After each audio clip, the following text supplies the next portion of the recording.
Assalamualaikum warahmatullahi wabarakatuh. Halo teman-teman Teh Fajar, apa kabar Anda?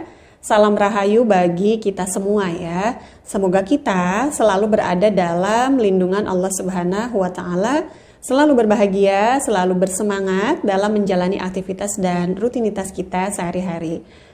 Teman-teman, saya akan membahas curhatan seorang istri ya. Jadi si suaminya ini jarang mau diajak, kan kebanyakan itu malah kebalikannya ya, malah istri yang jarang mau gitu ya kalau diajak sama suaminya ya untuk berjima. Nah ini kebalikannya nih, si suaminya yang nggak mau, dalam 1 bulan itu 1 kali atau dalam 4 bulan 1 kali, itu pun si istri itu harus dengan memaksa ya. Jadi curhat seperti itu. Sebelum kita membahas ini ya, saya ingin mengajak teman-teman semua untuk berurun rembuk ya, ngobrol dengan saya, boleh di kolom komentar ya. Kalau ada pertanyaan juga boleh, silakan Anda ajukan. Insya Allah jika pertanyaan Anda sangat baik untuk saya bahas, akan saya buatkan video ya, sebagai jawaban untuk Anda yang bertanya dan juga sebagai pengetahuan bagi teman-teman Teh Fajar yang lainnya.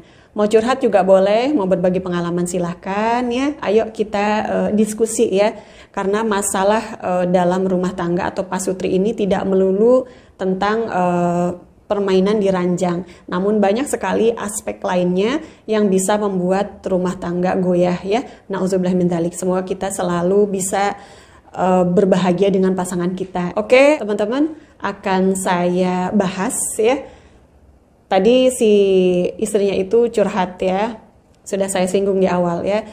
Bagaimana solusinya? Tentu selalu yang pertama adalah komunikasi ya.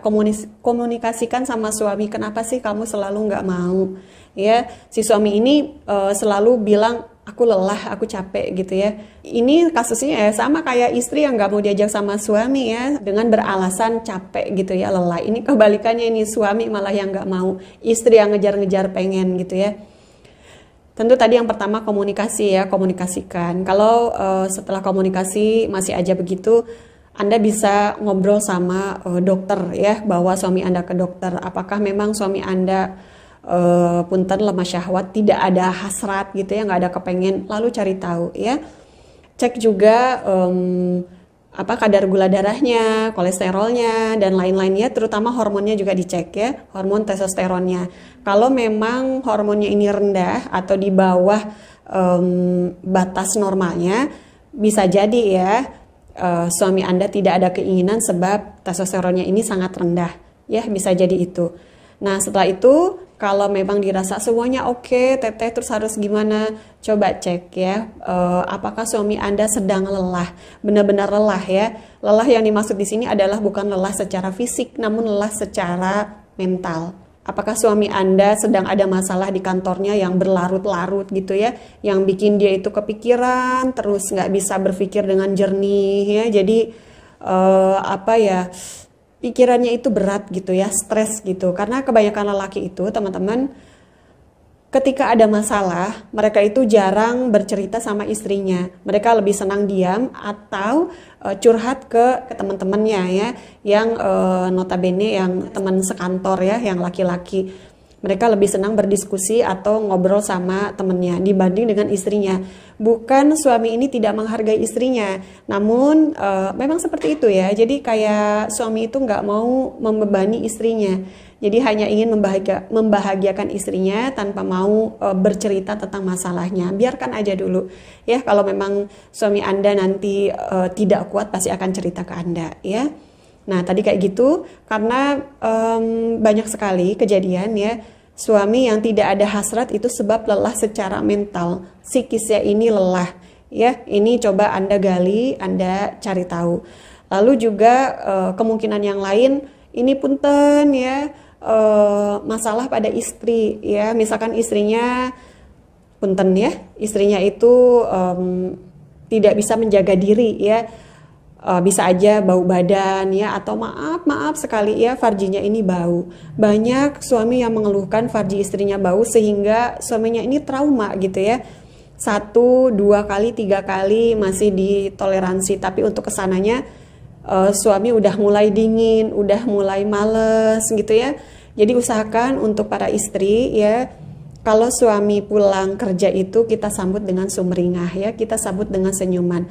Nggak usah kita pakai baju-baju yang bagus, nggak usah juga kita bersolek ya, cukup dengan bersih ya, bersih lalu kita tersenyum sumringah, itu suami udah senang. Kalau suami datang kitanya kemerungsung, kitanya cemberut ya, jangankan suami itu pengen berhasrat gitu ya, ngobrol aja males ya, nanti suami jadi lebih senang keluar ya, lebih senang ngobrol sama teman-temannya daripada sama istrinya ya. Jadi untuk istri juga silakan Anda menjaga diri Anda, menjaga kebersihan diri Anda ya. Dan ini tips juga nih untuk para istri ya,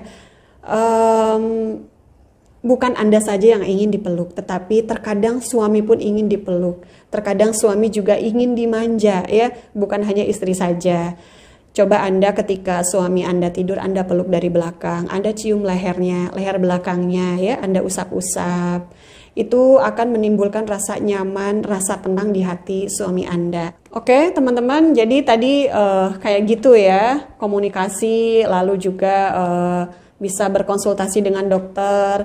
Lalu juga lihat pekerjaan suami Anda, apakah suami Anda sedang banyak pekerjaan atau lelah secara mental ya. Jadi lelah dengan pekerjaan, stres dengan pekerjaan yang menumpuk, pada akhirnya jelimet di sini sehingga tidak ada keinginan ya, tidak ada syahwat. Lalu juga para istri juga boleh berintrospeksi diri ya.